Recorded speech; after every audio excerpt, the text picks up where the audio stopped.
Welcome back to Next Gen Console Watch, our show following the latest gaming hardware. I'm Damon Hatfield, and as always, I'm joined by Ryan McCaffrey, host of Podcast Unlocked, and Max Scoville, host of Podcast Beyond. And last week, we were talking about the leaked internal memo where new Xbox CEO Asha Sharma said Game Pass had become too expensive. It seemed like a price cut was on the way, but we didn't realize it would be so soon. Earlier this week, Xbox announced that effective immediately, the price of Game Pass Ultimate was being reduced from $30 a month to $23. It's a significant price cut and kind of unprecedented for a subscription service, but still leaves the cost $3 more than where it was before last year's huge increase. Up until last September, it was $20 a month. To offset this decrease, new Call of Duty games will no longer be included in Game Pass on day one. Activate the meme, oh no. Anyway, first off, Ryan, we talked about how a Game Pass price reduction was probably coming last week, but are you surprised at how soon it happened? I honestly am. Yeah, I figured they would save this for a big announcement at the showcase, which is only less than 2 months away. It's the first week of June there. So it's coming up quick, but hey, sooner's better. Rather be saving money now than have to wait a couple more months. So yeah, I mean, I give her credit for coming in. She's literally been on the job. She just tweeted this week. She had a picture of Kojima. I guess Kojima was in the office, and she said, "Oh, heck of a way to close out my first 60 days." So it's 2 months she's been on the job, and she's already dropped the price of Game Pass a good bit here. So we'll take it. I am one of the people that canceled last September, and I haven't subscribed back since. I was already planning to resubscribe next month for Forza, but now it's nice that I'll be paying $7 less. Max, how about you? Are you currently a Game Pass subscriber? Did you cancel last year? I got a long tail code for it. Yeah. So I still have it, but I don't know if it's coming out of my own pocket, if I'm going to stick with it, though. Yeah. I would love if they if they introduced more tiers. I think, removing Call of Duty is a great step in the right direction, but again, look at the sort of wide net that they cast in terms of what's on there. And, they have the data of who's playing what and what kind of gamers are playing different types of games. And it's again, we're veering into that territory where, an online subscription service starts to resemble cable TV a whole lot, but I'd be kind of down if we got a customizable approach to Game Pass. I didn't touch Call of Duty on there. I have enjoyed Call of Duty in the past, but it was never a factor in Game Pass for me. It was always kind of more about exploring smaller titles. So I'm glad that this is going down, but yeah, I don't think it's quite enough to move the needle to be like, oh, this is the best deal again. Well, Ryan, it can't be lost on Microsoft that it is virtually unprecedented for a subscription service cost to go down. 99% of the time, numbers go in the other direction. In fact, the only two examples I could find of subscription prices ever going down were in 2019 when Netflix announced the price hike, and to counter it, Hulu announced a $2 decrease in its ad-supported tier from $8 to $6. And then if anyone remembers MoviePass, that was at one time $40 a month, and they dropped it to just $10 a month, which very predictably crashed their entire business. So all this is to say, Microsoft has to be aware they're doing something no other subscription model does.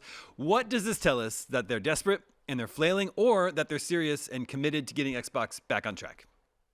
Well, it's a little of the second one, but I think I would also point out that the no streaming service has probably ever jacked the rates up by 50% in one go. Normally with Netflix every year, we're the frog in the slow boiling water, right? We're just like, hey, this water's still pretty nice. It feels all right. Oh, a couple more, another $1 a month, another $2 a month. Okay.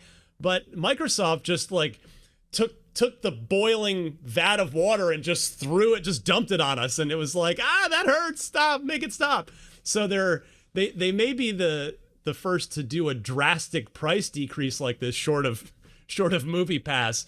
But I think they're probably also the first to have tried to boil us, just tried to throw us in lava instead of slowly boil us, and that clearly didn't work. But yeah, I mean, for me, I think the optimistic outlook here is that this tells me that Asha Sharma is willing and empowered to make big changes. Because yeah, I mean, this is in this capitalist society we live in, we are not accustomed to services like this going down in price, like you said, Daemon. So if she's willing and empowered to do this, that tells me that, well, maybe she can do the same on the console hardware prices, which are we've talked at length about here, they're unsustainably high. I mean, it's just it's horrific for future generations of gamers if console prices go nowhere but up. So that's the positive outlook I take away from this.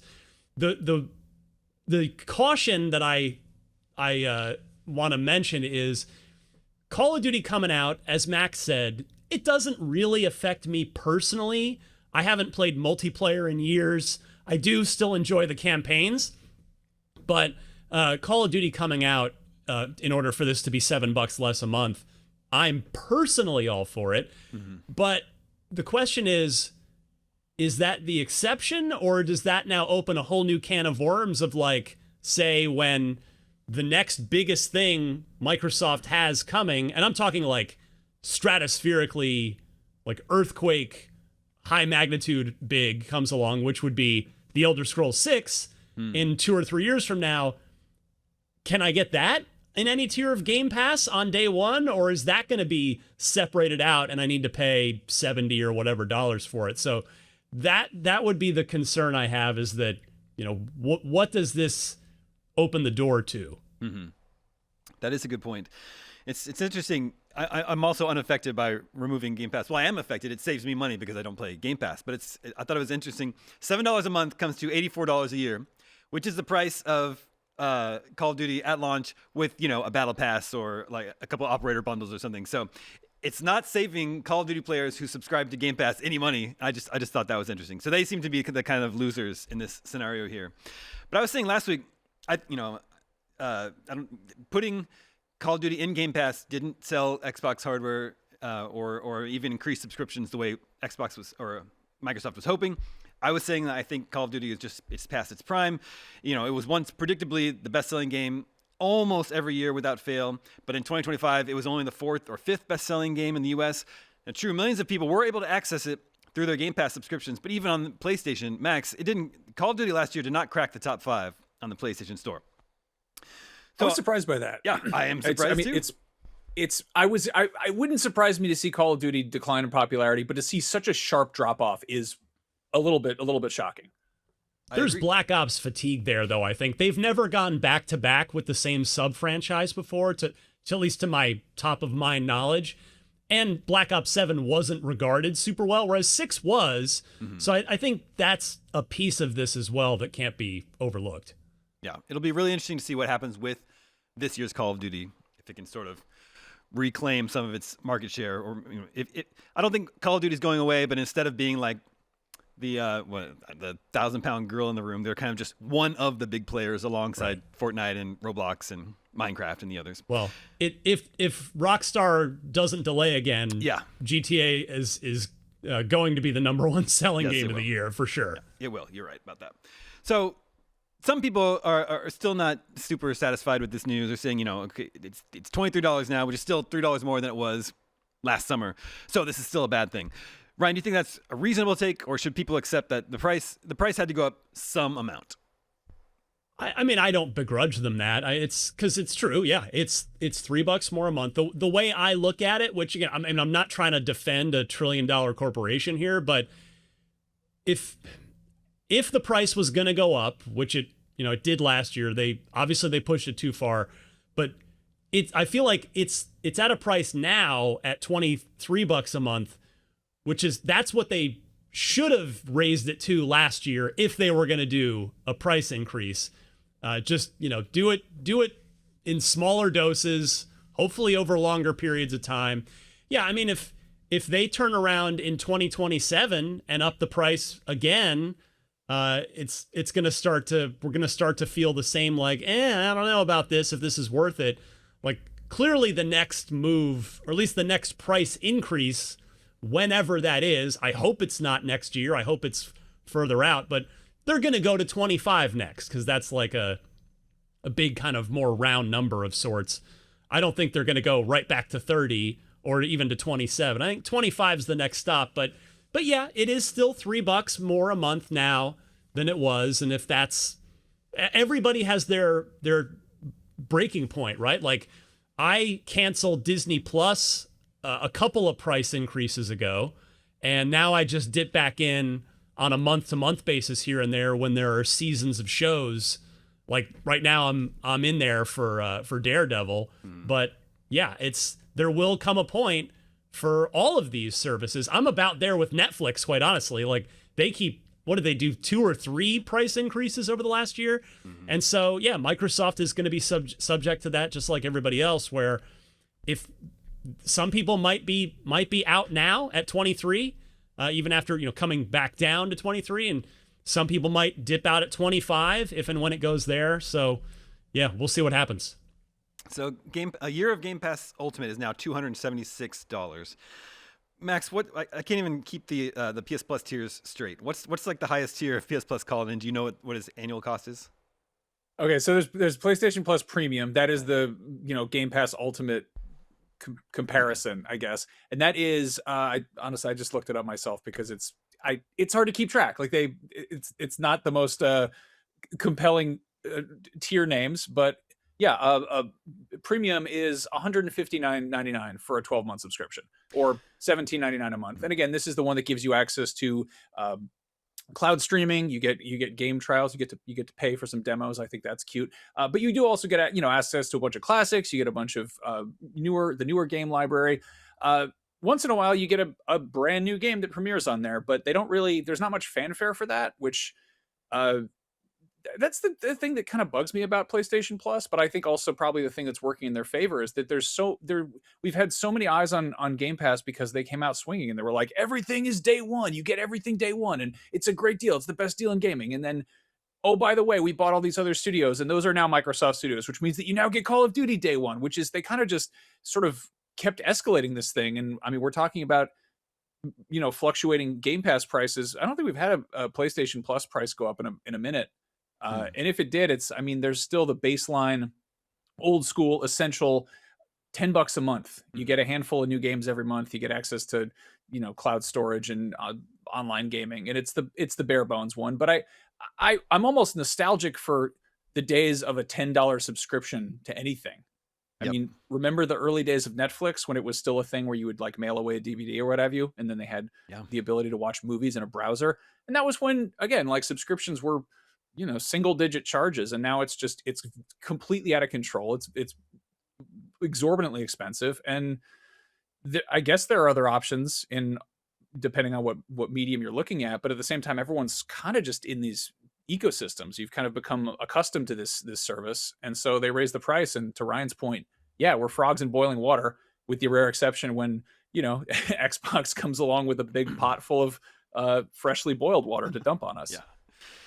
Well, so if we assume this price decrease is happening because the increase last year caused a mass cancellation event, do you now expect Xbox Game Pass subscriptions to go back up? Eventually, sure. I mean, that's again, we live in a capitalist society that this is the way, whether we like it or not. But the good news is we can at least vote with our wallets, and we can still just buy games individually. It just, for everybody, it comes down to, are they getting enough of a value for themselves out of that service? And for me, I'm super lucky that I get to have, I can justify Game Pass Ultimate as part of my job at even when it was $30 a month. But there is a point where it's like if you're looking at your bank statement every month and you go, I don't know, am I really getting $30 a month out of Game Pass? And clearly a lot of people said no. And yeah, I would have been in that group for sure. 2023, it's like, yeah, it seems that's I'm back in if I would have dipped out. But the real, I think that we were talking about this on Unlocked this week. The MVP to really look at is for the growing PC audience, remembering that everything Microsoft publishes, all their first-party stuff hits PC day and date. PC Game Pass got a price decrease too. It's not really getting the headlines as much as this Ultimate price decrease is. So PC Game Pass went from $16.50 a month to $14 a month. So, smaller decrease, but if you've got a capable gaming PC, $14 a month and you're getting everything except Call of Duty that Microsoft puts out on day one. That's a pretty sweet deal if you've got the PC to properly enjoy this stuff. So that would be my advice for anybody that's, either looking at PC gaming or already is a PC gamer. Mm-hmm. Ryan, you put up an op-ed this week saying that this price decrease is a step in the right direction for Xbox. Okay, so what should be next? How do they keep the momentum going? For me, there's two other big things that Asha Sharma needs to figure out or take a look at and make some sort of change on. One is hardware prices. We've talked about that extensively here, and it's, I know that the cost of hardware is a different animal than the cost of your internally developed subscription service. There are external forces at play with hardware prices, but for years, for basically forever up until recently, these console manufacturers would take a loss on hardware in the early parts of a generation as the costs kind of caught up and came down. And so, I don't know how much money Microsoft spends to make an Xbox Series X or a Series S, but if Asha Sharma is serious about doing the thing that she said in her introductory memo to the public and to internal staff about sort of returning to Xbox, those are paraphrasing her words, well, the best way to do that is to make it more affordable. So I would love to see, I paid $500 in 2020 for the Blu-ray drive Series X. Mm-hmm. Okay, I'll meet you slightly in the middle. I would love to see the digital Series X, the 1 terabyte digital model, down to $500. That would be, and again, forget about what Sony is or isn't doing, because right now, yes, Sony's the same. I would say all this to Sony too, but since we're talking about Microsoft, they've got to get the hardware prices down. And then the other thing that she's got to figure out and make some sort of decision on is exclusivity, because Nintendo has long defined exclusivity. Mm-hmm. You will not play our games anywhere except on our devices, unless you go all the way back to the Zelda games on the CDI, back from our youth. And Sony has now kind of done the same. They're ending their first-party PC game publishing experiment and pushing everybody back to the console space. And Microsoft, I don't even know what the hell exclusivity means for them when you've got some games that are exclusive for a year, some for 4 months, some are day and date, and there's no consistency to it at all. So I don't know which way she'll go, if she'll just say, we don't have exclusives ever, period, or everything's exclusive for a year or something in between. But I think she needs to figure that out as part of this sort of return to Xbox. Well, I do agree with you that knocking $7 a month off the price is a step in the right direction. Feels a little bit more palatable to me. But viewers, listeners, we want to know, if you canceled Game Pass after the price increase last year, will you resubscribe to Game Pass now? Game Pass Ultimate in particular. Make sure to vote at IGN.com the day this episode goes live. You can also vote on Spotify if you watch the video there. We'll share the results with you next week. Just like we have the results of last week's poll, we asked, what April game are you most excited to play? And the winning result was none of them. None of them. You're just excited for the big May games. But the first game to win would be Pragmata, which I'm enjoying quite a bit. That's a very fun sort of throwback video game. Followed by that, it was Mouse PI for Hire, replaced Tomodachi Life and Windrose, which is in early access. Some of our fans pointed out that we missed, we failed to include Saros on the list, and they're right. Yep, we forgot about that one. But Max, that's the next big release from PlayStation. Are you excited for Saros? I'm curious. I didn't get into Returnal so much, and I'm not typically a roguelike sort of person, but I am thrilled to get a nice PlayStation exclusive game to jump into and really, see what they do with those haptics in that hard drive and really make it look pretty, Yeah, I'm excited. I'm looking forward to that one. Ryan, are you still playing Replaced, or have you finished it? I'm in the middle of it. I'm quite enjoying it, and then I want to get to Mouse PI for Hire, which I've snuck a couple missions into, and I'm enjoying. But yeah, I got to get through these because, like we said in the poll, May is going to be absolutely crazy in the best of ways. Yeah, I know I just said I don't like roguelites, but I want to shout out one that's on Game Pass Ultimate, which is Vampire Crawlers. I'm going to start that tonight. Ooh, it's good. It's dangerous. It's got those hooks. I'm excited for that one. Ryan, in another timeline, we're only a month away from GTA 6 before it was delayed. Yeah. Well, at least we've got a whole bunch of other games that actually are coming out in May to look forward to. That's true. Something else to look forward to. Tickets are officially on sale for IGN Live 2026. The 2-day celebration of gaming and entertainment will take place June 6th and 7th, downtown LA. It'll be filled with celebrity panels, exclusive game reveals, live stage shows, giveaways, and much more. Early bird tickets are on sale now on ShowClicks. Fans can purchase one-day tickets for $15 or a weekend pass for $30. And that's our show. Thank you to both Ryan and Max. Thank you to everyone working behind the scenes to make this show possible. My name is Daemon. We'll be back next week with more of the latest gaming hardware. We'll see you then.